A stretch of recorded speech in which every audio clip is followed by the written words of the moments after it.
घुटनों पर इनके राष्ट्रीय अध्यक्ष कहते थे भारत पहले घुटनों पर चलता था। 14 के बाद आज़ादी मिला, जिस तरह से पहले हम ये सब लोग जितने हैं पहले नंगे बनमानस हम लोग थे, न पढ़ाई शिक्षा था, न स्वास्थ्य था, न सड़क था, न रेलवे था। ये 14 के बाद बना। 14 के बाद हम लोग कपड़े में आए। पहले भूखे नंगे भेड़िए थे, हम लोग नंगे घूमते थे, बनमानुस थे। ये मोदी जी देखिए, मैं पहले कहा था, लिख कर लीजिए, मोदी जी 24 में जाने वाले हैं, राहुल जी आने वाले हैं। राहुल जी का नेतृत्व जनता पसंद कर रहा है, क्योंकि राहुल जी युवाओं का सोच, किसानों का जज्बात, महिलाओं का हाथ और मजदूरों का साथ राहुल जी के साथ चलने वाला है कि 24 में परिवर्तन का बिगुल बज चुका है और 23 सेमीफाइनल में 5 राज्य जीतने जा रहे हैं। क्योंकि वे किसान के बेटा हैं। किसानों पर आघात जिस तरह से मोदी सरकार 3 काले कानून लाकर किया, 750 किसान के शहादत के बाद उन्होंने जिस तरह से पंगा लेकर मोदी जी के साथ गवर्नर होते हुए, पद पे होते हुए, उन्होंने स्पष्ट कहा कि मैं किसान का बेटा हूं, किसानों पर जुल्म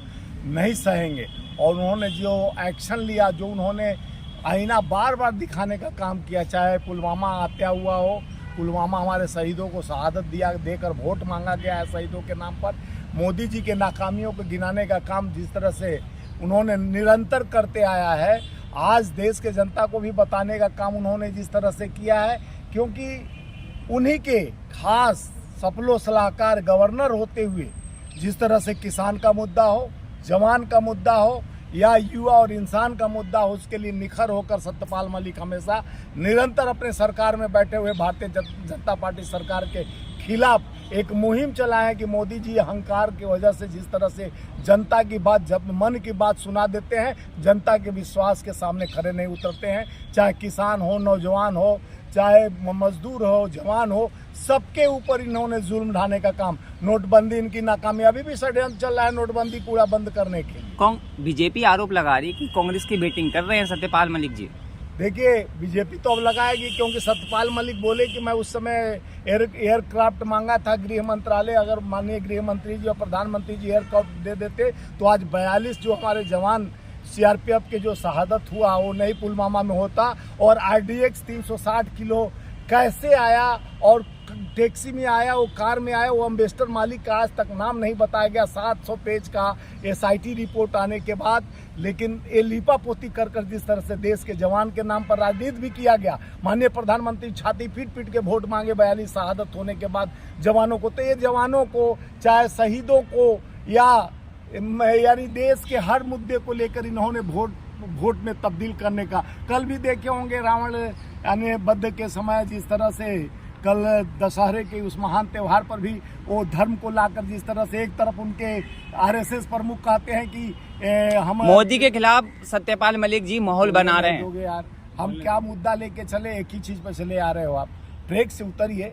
कल RSS प्रमुख ने बोला कि मुसलमान भी देश का है और जितना अधिकार, दोनों हमारे भाई हैं, एक पटरी के दोनों एक दिल है और दोनों को चलना है, उनका भी अधिकार है जितना हिंदू भाइयों का अधिकार है। तो अब उनको समझ में आ गया, मोदी जी को कब समझ में आएगा, ये देश का जनता जानना चाहता है। मोदी जी निरंतर कल भी बोले राम मंदिर का मुद्दा ला करके, राम का मंदिर वो तो बनना ही है, राम का मंदिर ये सर्वत्र पूजते, यानी सब पूजने वाला है। जो अगले साल दशहरा वहाँ होगा राम मंदिर अयोध्या में। दशहरा तो हर जगह आज भी हुआ होगा, अगले साल क्या, अभी भी इस साल भी हुआ है। आप शायद देखे नहीं हो ना सुने होंगे, दशहरा तो पूरे भारत में मनाया जाता है, रीति रिवाज से मनाया जाता है। पहली बार इनके देखिए जिस तरह से इन्होंने ढकोसला शुरू किया, 14 के बाद भारत घुटनों पर, इनके राष्ट्रीय अध्यक्ष कहते थे भारत पहले घुटनों पर चलता था।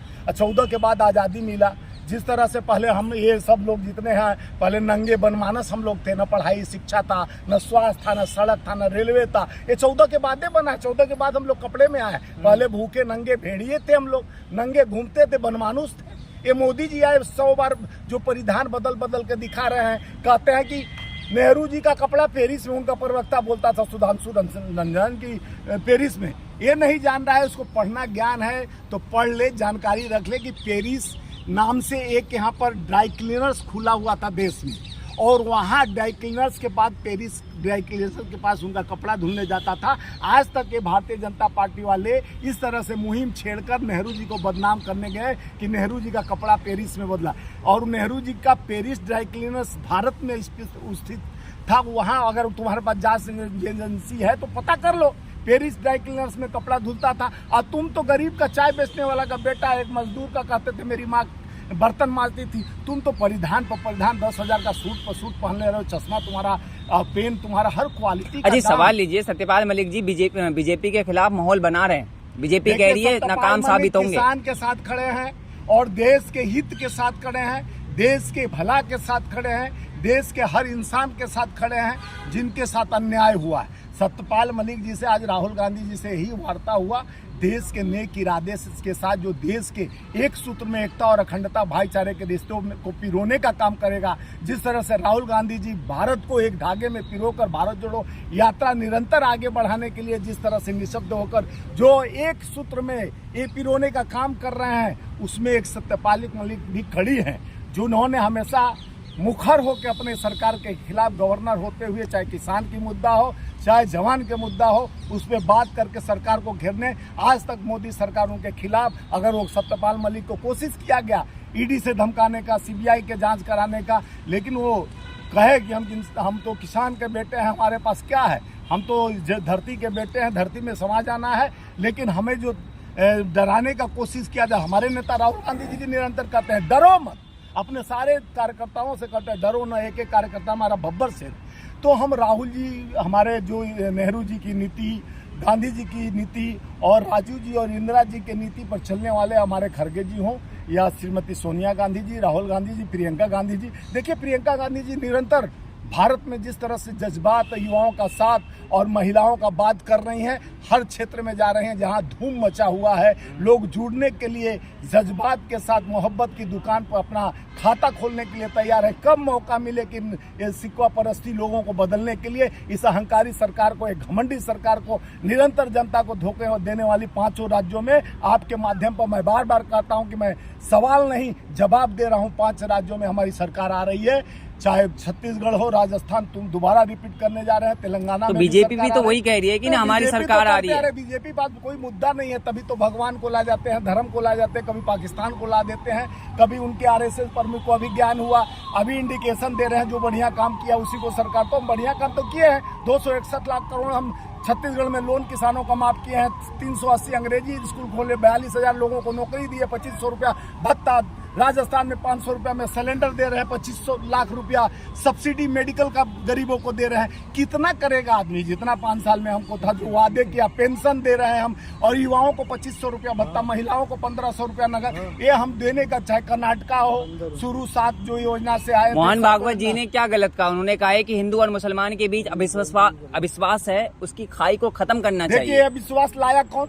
निरंतर धर्म, जो बजरंग दल, आरएसएस, एक कूटनीति कौन खेलता था, आज तो डीएनए समझ में आ रहा है। अब जान गए कि अब तो मुसलमान को, तो कभी पसमिंदा मुसलमान को भी तोड़ने की बात, पसमिंदा मुसलमान को कहते छोट ऊंच नीच में, उसमें भी धर्म को, जाति को लाकर इस तरह से तोड़ने की बात करती, एक कूटनीति है उनका। ये राजनीति का एक पाला फेंके, बॉल फेंकने का काम किया जा रहा है। वो कोई देश हित के लोग रहते तो देश में 52 साल तक तिरंगा का वो सम्मान नहीं किए, वो क्या जाने पीर परायो जाने, जो गांधी के विचारधाराओं को खत्म करने वाली जो सामंतवादी व्यवस्था है, जिन्होंने अहंकार के चलते हमारे गांधी जी को खत्म किया, गोडसे की विचारधाराओं वाले क्या जानेंगे कि गांधी का विचारधारा क्या था, जो एक सूत्र में पिरोने, जो गांधी के विचारधारा वाले मुस्लिम थे वो देश में है। नहीं, सिर्फ कांग्रेस मुसलमानों की वोट लेगी, बीजेपी नहीं ले सकती। देखिए वोट देने का अधिकार सबको है, लेने का अधिकार सबको है, बीजेपी हो चाहे कांग्रेस चाहे अन्य दल हो, सबको देगा। जो अच्छा काम करेगा, जो विकास की बात करेगा, जो जात पात धर्म से अलग हटके एकता और अखंडता, देश को जोड़ने की बात करेगा, देश को एक सूत्र में पिरोने का काम करेगा, देश के ताना बाना को मजबूत, युवाओं को नौकरी, किसानों के हाथ में काम, मजदूरों को काम, विकास का बात करेगा, उसको वोट देगा आदमी, चयन करेगा उसका।